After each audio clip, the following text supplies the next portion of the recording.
Okay, it's kind of windy. Hopefully you can hear this all right, but I just wanted to show you the frames or forms that I'm building for my barn. See if you can see way over there those old posts and how uneven the top is. It's because they rotted. So these are my DIY, I'm just going to call them Perma Columns because that's what I looked up online and that's what they were called, as Perma Columns. So they're 6" by 6". So there you have it.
Checking to see if it's still working.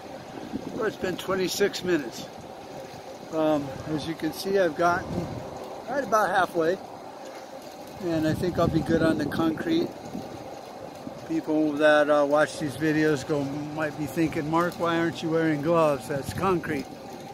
Over the many years, I've realized that my hands are actually self-healing gloves, and they're a lot cheaper.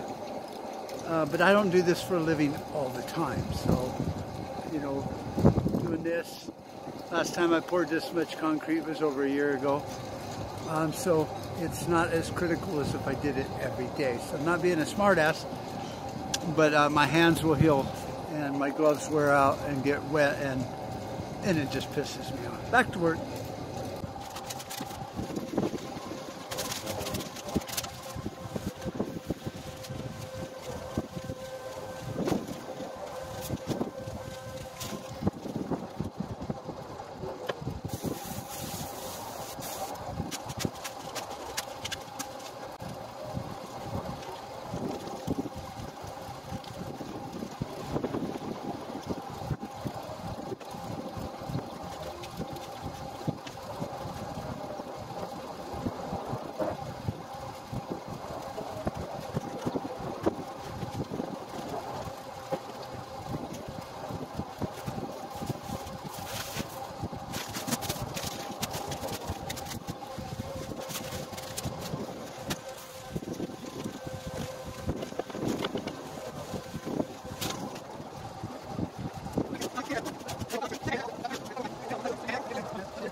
Alright, well, I'm going to wrap it up. My neighbor's going to go grab some bolt cutters, and we're going to stick some rebar in there. I was going to do that earlier, but I got all wrapped up, forgot all about it, because that's the way I roll. 1 hour, 56 minutes. Well, fuck me, and I'm going to shorten this down and speed it up, except where I'm talking. So I hope you enjoyed that little bit of making DIY. I think they're called Perma Columns. Talk to y'all later. Bye-bye.